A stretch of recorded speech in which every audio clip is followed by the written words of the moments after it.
great Wednesday evening, yo. We are live for the first time in over a year.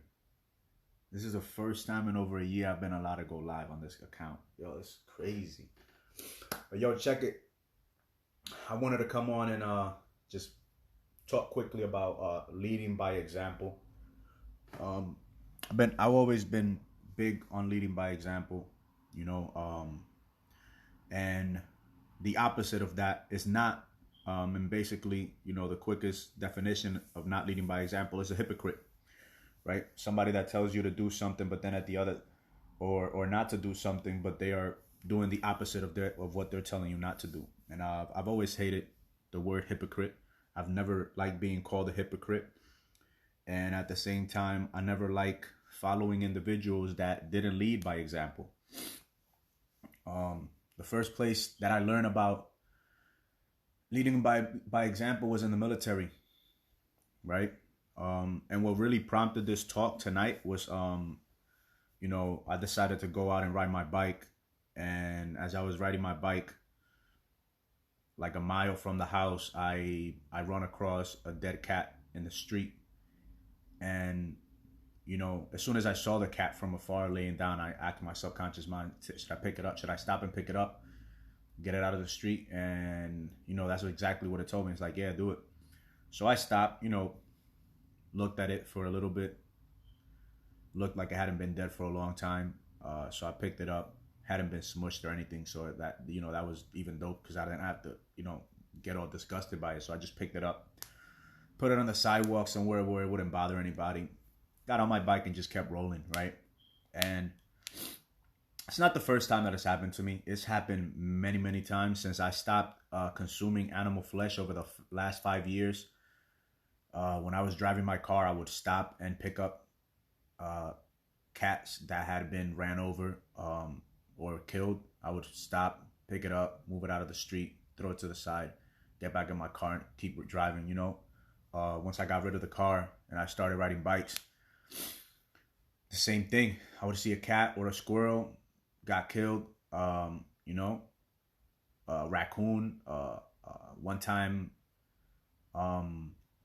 while getting dropped off by my mom's at my sister's house, I saw a skunk and I was like, oh, poor skunk. I couldn't tell my mom, stop the car so I can get the skunk out of the street, right? But coincidentally, I took my nephew to the park to train. And as we were coming back from the park, I somehow took a route back to my sister's house that caused me and my nephew to pass directly through where the skunk was at. And the skunk was still there. And as me and my nephew were crossing the street, as we were almost across the street, I told my nephew, I was like, yo, give me a second, right here. And I went and found the bag on the other side of the road because the skunk had kind of already been ran over. Picked the skunk up and I put him over by the side of a gate. So I took him out of the street, right? Karma. I believe in karma bigly. Took that word from Trump. Bigly. I believe in karma bigly. And I believe that, anytime that I stop to do any of these little inconveniences, I'm generating good karma. And I'm also,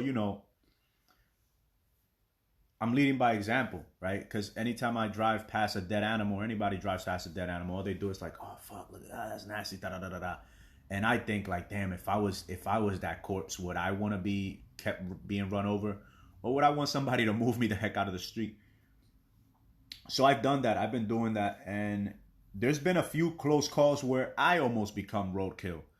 And it always brings me back to those things like, oh shit, who knows if I like, that's just me thinking. Nobody else has to believe how I believe, but this is how I think, right? Sometimes if I stop and pick up a dead animal, I don't know if I'm like in a way avoiding or pushing away that negative karma from me from something bad happening to me. There's been times where I've been only like 10 or 12 feet from riding across the street, and no shit, here comes a car speeding down and completely running a stop sign And in the back of my mind, I just think, it's like, damn, if I would have been going just a little bit faster, that motherfucker would have ran me over. One time I was walking down the street, I was kind of like running, and I literally stopped at the light. And as I stopped, a truck, a garbage truck, just full speed, like get out the way. You know what I'm saying? Like, karma's right here, and I'm like, damn, had I just like been a few steps ahead, that shit would have smacked me. And I just think like that, right? But yeah, back, that's one of the ways that I attribute leading by example. I got to my sister's house. I told my little nephew about it. But one of the things that, that I learned the most as it relates to leading by example in the Marine Corps were the 14 troop leadership traits, right? And we had a ditty for them. A ditty is like an acronym, right? JJ, dit, tie, buckle. So J, justice. The second J is for judgment, dependability, initiative, decisiveness, tact, integrity, enthusiasm, bearing, unselfishness, courage, knowledge, loyalty, and endurance.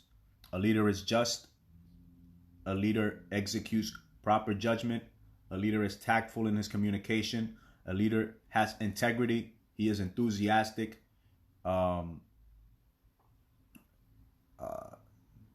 He is decisive. See, I went over it, right? Justice, judgment, dependability. He is dependable. He has initiative. He is decisive. He has bearing, right? He doesn't just let anything that's going on in his surrounding disrupt his character. He has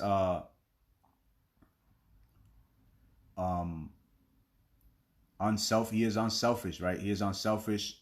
He is courageous. He is knowledgeable. He has loyalty, and he has endurance. And me personally, anytime I didn't see these qualities in any other leaders that I had in the military, I kind of like subconsciously and consciously lost respect for them. So as an individual that's looking to lead many people, there are qualities that you have to embody, whether you're a man or a woman, but more specifically for women, for men, because it is most men that are in leadership positions around the world. Whether you might find a few women here and there, people look towards men as leaders, and it is good to have, great qualities as a man that encourage other people to follow you, and also to be honorable, courageous and committed, to be able to commit to a task and follow through with it. If it is not something that, jives with you, that is authentic to you, that is true to who you truly are, more likely than not, it's going to be hard for you to follow through with those things. And the best thing to do is just to quickly get it out of the way, figure it out rather than later, that it is not something that is authentic and true to you, and see what you can learn from that. If you have to do it, see what you can learn from that and how you can apply it to something that is true to you. But other than that, yeah, I just wanted to come on and talk about leading by example as it relates to, doing the things that we don't like, that make us feel uncomfortable. Like, you see a dead animal, take it out of the street. You see a homeless person, they're hungry, get them something to eat. You see somebody that's cold, if you can give them a jacket, give them a jacket. If you see a blind person that is trying to cross the street or trying to get somewhere, and you can help that person get there quicker, hey, it doesn't hurt nothing. It doesn't hurt to give selflessly, without any expectations, and with nothing but, authentic love. Other than that, that's all I have. Y'all go lead by example, y'all go be just, have proper judgment, be dependable, have initiative, be decisive, have a little bit of tact, some integrity, a lot of enthusiasm, show a sense of bearing, be unselfish, express courage, and be thankful for courage, and watch as it manifests within you. Gain some knowledge and understanding of the world around you so that you can be more valuable to the other individuals in your sphere of influence.